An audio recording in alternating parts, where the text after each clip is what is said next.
महेश, एक मैं हूँ जो पूरे दिन घर के काम करके थक जाती हूँ, और एक तुम्हारी माँ है जिनसे एक काम ढंग से नहीं होता। अभी कल ही की बात है, मैं किट्टी पार्टी में जाने से पहले तुम्हारी माँ से बोल भी गई थी कि सोनू को खाना खिला देना, मगर नहीं, उन्हें उनके टीवी सीरियल से फुर्सत मिले तब ना।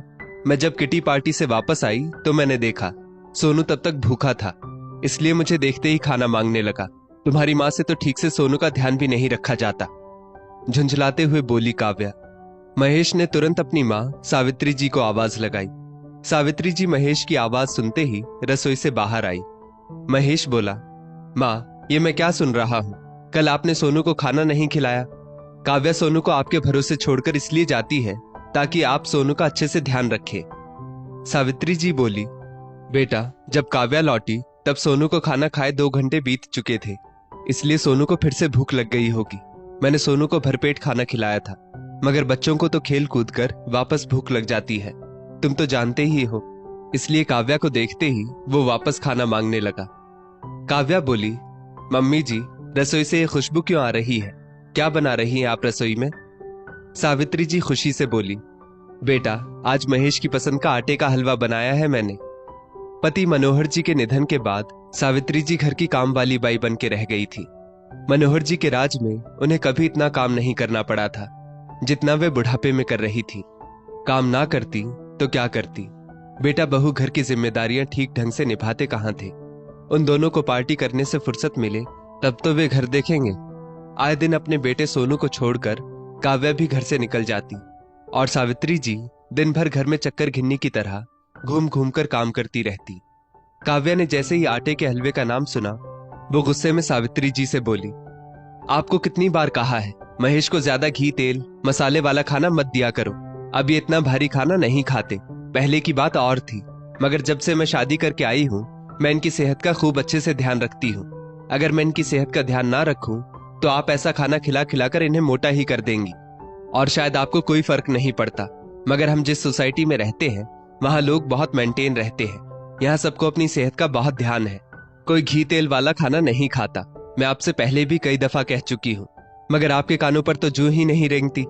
आपका बेटा कितना फिट है जब से मैंने इनकी सेहत का ध्यान रखना शुरू किया है, वरना आप तो घी तेल खिला खिलाकर हमारी सेहत के साथ खिलवाड़ ही करती थी। पीछे से महेश भी बोला, माँ, तुम भी ना हद ही कर देती हो। जब देखो ज्यादा घी वाला खाना बना देती हो।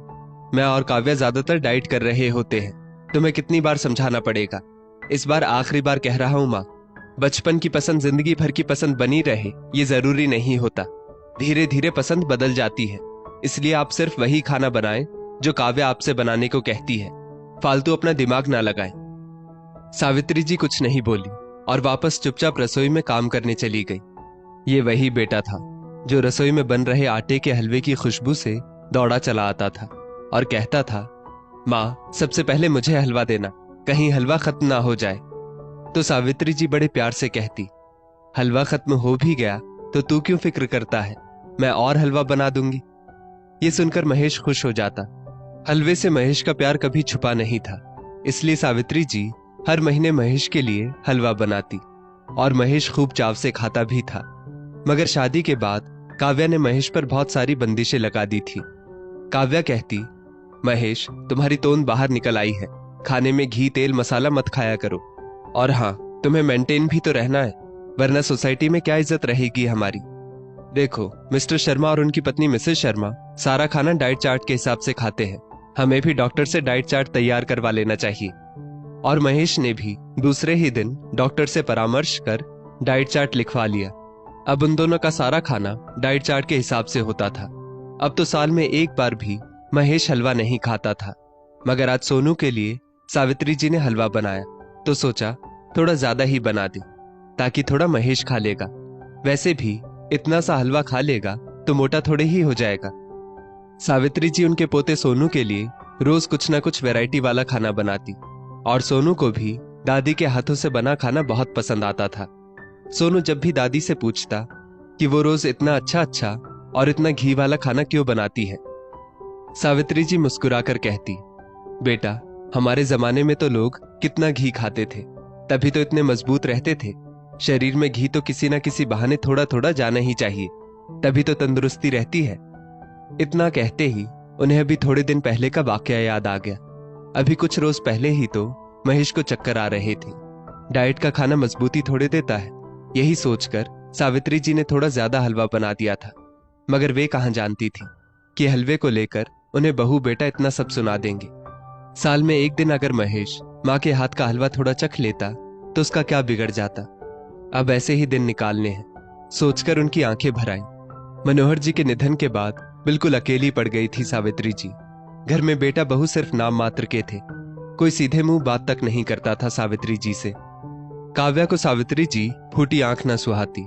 दिन भर रसोई का काम और सोनू को संभालने के बाद भी सावित्री जी की घर में कोई इज्जत नहीं थी। काव्या ने उन्हें कभी इज्जत नहीं दी और महेश, वो भी सिर्फ काव्या की हाँ में हाँ मिलाता। काव्या दिन भर अपनी ही दुनिया में मशगूल रहती, कभी किटी पार्टी में जाना, कभी शॉपिंग करना और कभी बाहर खाना खाने जाना, बस उसके यही शौक थे। जब सारी सहेलियां काव्या के घर किटी पार्टी करने आती तब भी बेचारी सावित्री जी ही सारी रसोई संभालती। सब सहेलियां और काव्या खूब मजा करती और सावित्री जी, उनका तो जैसे कोई वजूद ही ना हो। वैसे भी मनोहर जी जब तक थे तब तक सावित्री जी का भी मान सम्मान था, मगर जैसे ही मनोहर जी का निधन हुआ वे घर की काम वाली बाई बनकर रह गई थी। आधे से ज्यादा वक्त सोनू को सावित्री जी ही संभालती। फिर भी बाहर से आकर काव्या सावित्री जी को ताने मारती और महेश को भी भड़काती। काव्या को सावित्री जी की कोई आदत ना भाती। वो ज्यादातर अपने कमरे में ही रहती ताकि उसे सावित्री जी का मुंह ना देखना पड़े। सावित्री जी बेटे बहू से कुछ बहस नहीं करती थी क्योंकि वो घर की शांति भंग नहीं करना चाहती थी। उन्होंने रसोई में ही मन लगा लिया था। सुबह सवेरे जल्दी उठकर भगवान की पूजा करके वो रसोई में लग जाती। वे भी व्यस्त रहना चाहती थी ताकि उनको ये सब सहन करने की शक्ति मिल सके। बेटे बहू जब चाहें कुछ भी ताना मार देते, मगर सावित्री जी सुनकर अनसुना कर देती क्योंकि वे जानती थी एक ही घर में रहकर एक दूसरे से बैर क्या रखना। भले ही काव्या ने उन्हें कभी मां नहीं माना था, मगर उन्होंने काव्या से कभी झगड़ा नहीं किया और वे जान चुकी थी अपना बेटा ही इतने सालों में अपना ना हो सका तो बहू से क्या कहना। महेश भी तो अपनी मां पर ही निशाना साधता था। उसे अपनी पत्नी की एक कमी नजर नहीं आती।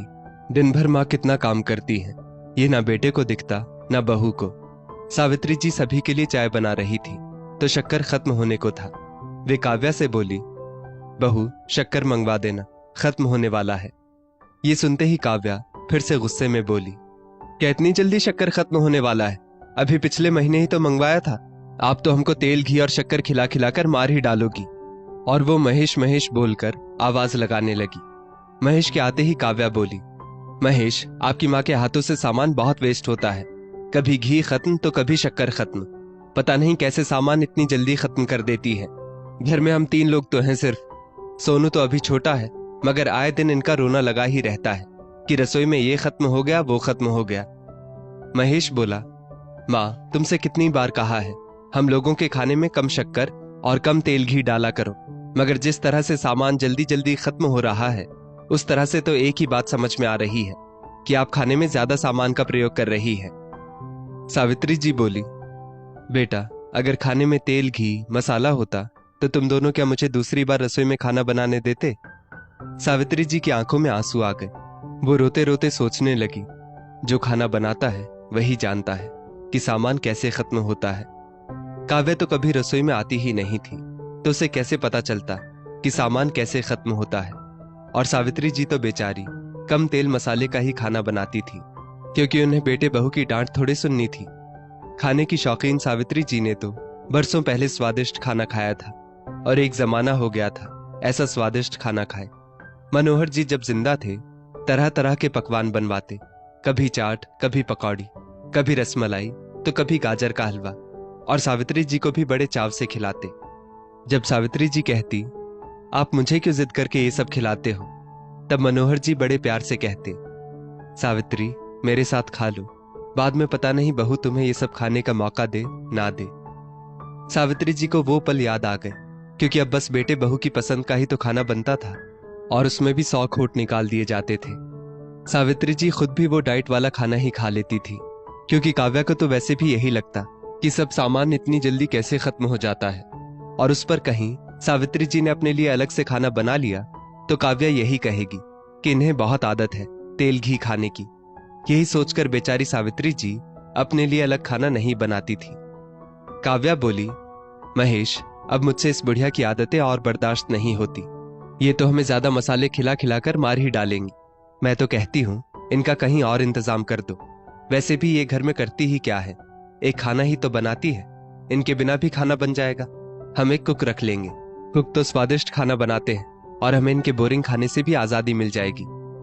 महेश बोला, हाँ काव्या, मुझे भी यही लगता है। तुम्हें याद है हमारे घर से दूर उस दिन हमने कार में से जो वृद्धाश्रम देखा था, वो कैसा रहेगा?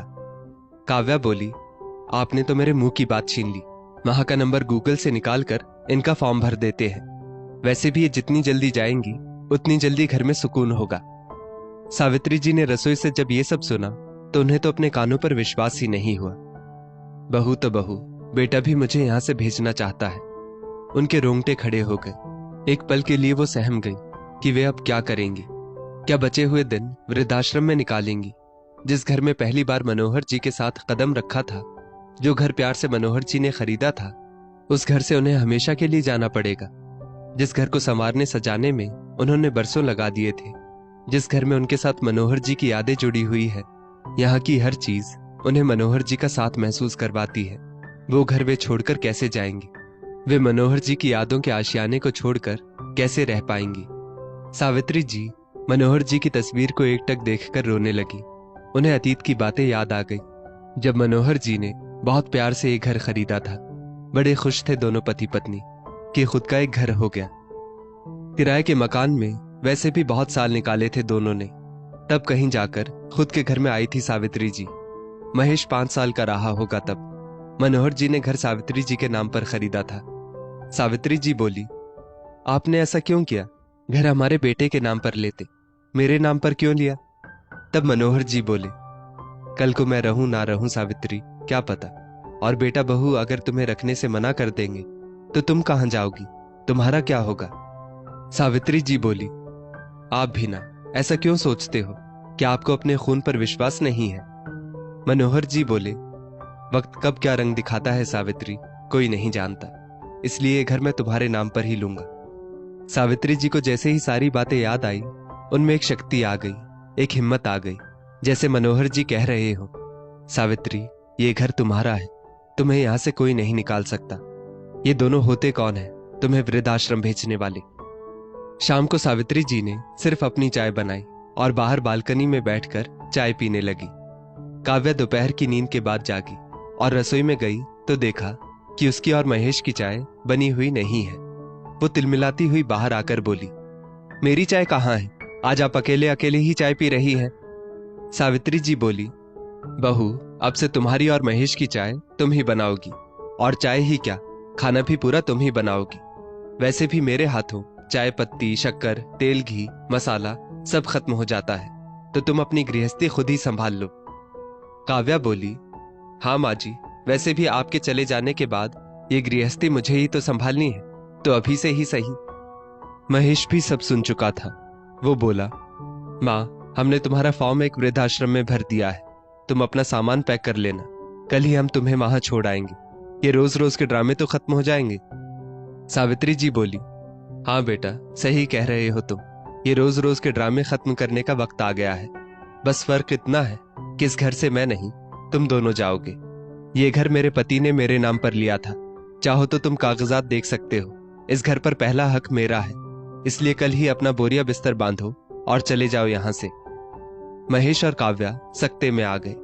महेश दौड़ा दौड़ा अपने कमरे में गया और अलमारी खोलकर कागजात देखने लगा, जिसमें साफ साफ लिखा था, ये घर पापा ने माँ के नाम खरीदा था।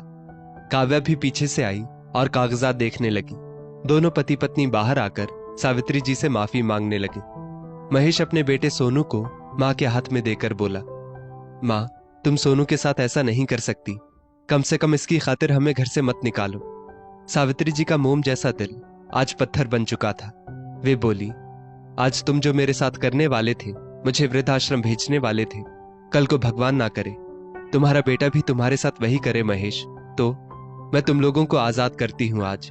जहां जाना है जाओ, जहां रहना है रहो, वापस यहाँ अपना मुंह ना दिखाना कभी। और हाँ, मेरे मरने पर मेरे शरीर को आग देने या मेरी अस्थियों को विसर्जन करने का हक भी मैं तुमसे छीनती हूं आज। सावित्री जी इतने वर्ष बेटे बहू की नौकरानी बनकर रही थी, मगर फिर भी बेटे बहू ने उनकी अहमियत नहीं समझी और उनकी नौबत वृद्धाश्रम तक पहुंचा दी। आज सावित्री जी इतनी कठोर दिल हो गई थी कि उन्हें बेटे बहू का मुंह तक देखने का मन नहीं कर रहा था। महेश और काव्या को अपनी गलती का पछतावा था, क्योंकि अब उन्हें ये घर हमेशा के लिए छोड़ना पड़ रहा था। दोस्तों, ईश्वर की लाठी में आवाज नहीं होती, मगर जब पड़ती है तो इंसान कहीं का नहीं रहता। जो बेटे बहू अपने माँ बाप को तकलीफ देते हैं वो कभी खुश नहीं रह पाते।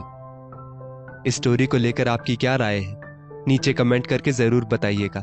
और ऐसी ही और भी बेहतरीन वीडियोस के लिए हमारा पेज जरूर फॉलो करें।